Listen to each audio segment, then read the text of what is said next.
మీకు కిసాన్ సంబంధించి టక్క టక్క టక్క పక్కా టైం ప్రకారం ఇలా మొబైల్ బీప్ సౌండ్ వచ్చిందంటే ఎస్ నరేంద్ర మోడీ గారి కిసాన్ సంబంధించిన పైసలు మాకు పడ్డాయి.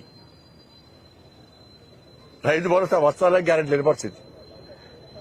కాబట్టి ఆ విషయంలో ఖమ్మంలో జరిగినటువంటి విషయంలో ప్రభుత్వం వెంటనే అధికారులను చెల్లించుకోవాలి. ప్రభుత్వం క్షమాపణ చెప్పాలి. అదే ప్రాంతంలో ఏవైతే కూల్చినో ఆ పేదలకు వాళ్ళ ఇళ్లను తిరిగి నిర్మించాలని చెప్పి భారతీయ జనతా పార్టీ డిమాండ్ చేస్తున్నది. లేకుంటే లీగల్ గా వాళ్ళకి సాయం చేయడానికి ఆల్రెడీ మన లీగల్ టీం వాళ్ళతో సంప్రదింపులు జరుపుతున్నది. అక్కడ స్థానిక నాయకులు కూడా ఫైట్ చేస్తున్నారు. మామూలుగా లాఠీ చార్జ్ చేశారు, కానీ ఎక్కడ భయపడే ప్రసక్తి లేదు.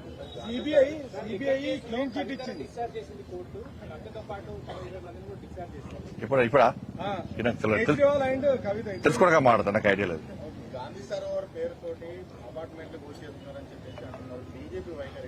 ఇప్పుడు ఇప్పుడే కదా అదే కూర్చుని కామన్ కడితే ఇప్పుడు నాకు కాంగ్రెస్ కడతా నాకు ఫోన్ చేసి చెప్పాను. ఆ ప్రశ్న అడుగుంది ఎక్కడైనా కాంగ్రెస్ వాళ్ళు కట్టిరంటే ప్రశ్న అడుగుని సమాధానం చెప్తాను. నేను కూర్చుని కామన్ అయిపోయింది, రొటీన్ ఇంకా కూర్చుని కామన్ అయిపోయింది ప్రభుత్వానికి. రాహుల్ గాంధీ మీద కూడా ఇదంతా ప్లాన్ అంతా. ఇప్పుడు ఏమైందంటే జిహెచ్ఎంసీ ఎన్నికల్లో కాంగ్రెస్ పార్టీ ప్రభుత్వం సర్వే ఎంచుకున్నది. కాంగ్రెస్ అంటే మేమేం కలిపే సర్వే ఎంచుకుంటే ఏమైంది, వాళ్ళు 100% ఎంఏఎం కాంగ్రెస్ పార్టీ కలిసి వస్తున్నారు. కాబట్టి ఎట్టి బస్సులో 3 కార్పొరేషన్లో భారతీయ జనతా పార్టీకి అనుకూలమైన వాతావరణం ఏర్పడ్డది అలాంటి. ఎందుకంటే హైదరాబాద్ అభివృద్ధికి జిహెచ్ఎంసీ అభివృద్ధికి నిధులిచ్చింది కేంద్ర ప్రభుత్వమే. ఇవాళ ఈ కాంగ్రెస్ ఎంఏఎం కలిసి ఇలా ఓటు బ్యాంక్ రాజకీయాలకు పాల్పడుతున్నది. కానీ ముస్లిం మహిళలందరూ కూడా బీజేపీ వైపు వస్తారని చెప్పి ప్రత్యేకమైన సర్వే రిపోర్ట్ వచ్చింది. ముస్లిం మహిళలందరూ కూడా హైదరాబాద్ పరిధిలో మొత్తం వారు వంచలేక ఒక సర్వే సంస్థ సర్వే చేస్తే 80% ముస్లిం మహిళలు మేము బీజేపీకి ఇస్తామని చెప్పారు. 80% ముస్లిం మహిళలు. ఇవన్నీ చూసినాకనే అంత పొలిటికల్ గేమ్ వీళ్ళది. ఏంటంటే ఇప్పుడు నేను కాంగ్రెస్ తిట్టడం ఎంఏఎం పార్టీ ఏంటంటే కాంగ్రెస్ కు మాకు ఏం సంబంధం లేదు అని చెప్పి చెప్పించుకునే ప్రయత్నం, ఇద్దరు కలిసి మాట్లాడుకునే ప్రయత్నం. ఇప్పుడు మొన్న నేనేమంటున్నా అంటే నిన్నగాక మొన్నటిదాకా ఎంఐఎం పార్టీ కాంగ్రెస్ కలిసి మున్సిపల్ కార్పొరేషన్ లో ఉన్నారు. ఈ 5 రోజులు ఏం జరిగిందే మీకు? 5 వారం రోజులే. ఈ వారం రోజుల మీ ఇద్దరి మధ్య ఎందుకు వచ్చింది సమస్య? ఎక్కడ వచ్చింది? పైసల కాడ వచ్చిందా? దేని కాడ వచ్చింది? కార్పొరేషన్ ఎన్నికలేమో కాంగ్రెస్ పార్టీ సపోర్ట్ చేస్తారు.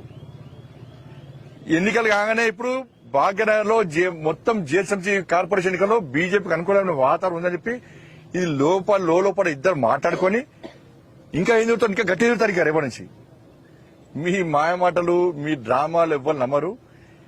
ముస్లిం అంటేనే కాంగ్రెస్, కాంగ్రెస్ అంటేనే ముస్లిం అని చెప్పి ఎంఐఎం పార్టీ కంటే ఒక అడుగు ముందుకేసి కాంగ్రెస్ పార్టీ ముందుకు వచ్చింది.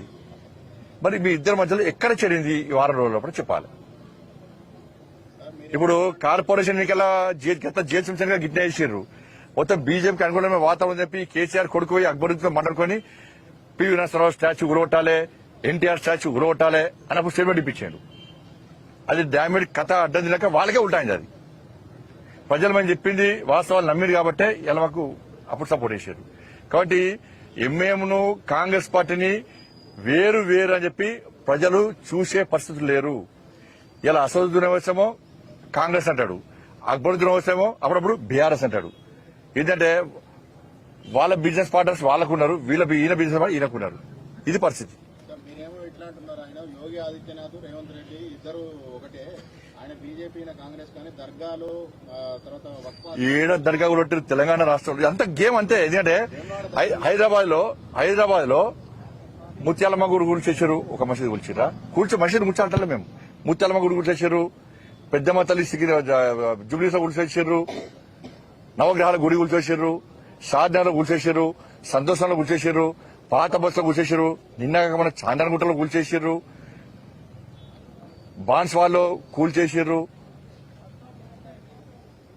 ఇట్లా అన్ని రకాలు చేస్తున్నారు. ఇదంతా ఏంటంటే భాగ్యనగర్లో చర్చ జరుగుతున్నది. ఈ కాంగ్రెస్ పార్టీ వచ్చినాక ఎంఐఎం పార్టీకి భయపడి ఈ దేవాలయాల కూల్చివేత ఏంది అని చెప్పి చర్చ జరుగుతుంది. అంటే వీళ్ళు కొత్తగా స్టార్ట్ చేశారు. ఇప్పుడు ఈ సినారియోలో బండి సంజయ్ మొత్తం తన బృందంతో కలిసి భాగ్యలక్ష్మి టెంపుల్ కు పోవడాన్ని ఎలా చూడొచ్చు? బృందం ఏం లేదన్న, ఇది ఎన్నికల ముందు మేము ఆల్రెడీ బహిరంగ సభ ఇప్పినాం. మేము కరీంనగర్లో ఆ మహాశక్తి అమ్మవారి యొక్క కరుణా కటాక్షలతో పోటీ చేస్తున్నాం. ఆ తల్లి ఆశీర్వాదం మాకు ఉందని చెప్పి వేడుకుంటున్నాము అని చెప్పి మొక్కున్నాం. అదే సందర్భంలో మా గౌరవ కార్పొరేటర్లందరూ కూడా భాగ్యలక్ష్మి అమ్మవారు ఎంత పవర్ఫుల్ మీకు తెలుసు, మాకు తెలుసు. కాబట్టి అటువంటి ఆ తల్లి దర్శనం చేసుకోవడం రాజకీయ కోణంతో చూసింది కాదు. కాబట్టి ఆ తల్లి దర్శనం చేసుకోవడం 10 చేసుకుంటే ఇప్పుడు కాదు. హైదరాబాద్ జిహెచ్ఎంసీ గెలిచినప్పుడు తీసుకుపోయినాం, అంతం కూడా పోయినాం, 10 తీసుకోవడం. కాబట్టి దానిలో భాగంగానే ఆ తల్లి దర్శనం కోసం మాత్రం పోయినాం. ఇక అన్ని ఎందుకంటే మీ నోటీస్కి వచ్చిందా? కరీంనగర్ లో 4,500 ఇండ్లు నిషేధిత జాబితాలో ఉన్నాయని చెప్పేసి అధికారులు గుర్తించారు. కూర్చోవాలి సార్, కూడా కూర్చోవాలి. అది మీ నోటీస్కి వచ్చిందా? మాకు రాలే. మీరు ఎట్లా స్పందిస్తారు? నోటీస్ వచ్చాక దాన్ని తెలుసుకోవడానికి మాట్లాడతామన్నా. కాళేశ్వరంలో అవినీతి జరిగింది అనుకుంటున్నారా? టీఆర్ఎస్ కు బీజేపీ సహకరించింది అనేది కాంగ్రెస్ చేస్తున్నారు. ఎందుకు ఎట్లా సహకరించింది? కాళేశ్వరం ఏటీఎం అని చెప్పి మాట్లాడిందే మేము. ఇలా రాష్ట్ర ప్రభుత్వం ఏం చేయాలి? కాళేశ్వరం అవినీతి జరిగింది, 1,00,000 కోట్ల అవినీతి, 1,50,000 కోట్ల అవినీతి జరిగిందా? ఇప్పుడు 9,000 కోట్ల అవినీతి జరిగిందా?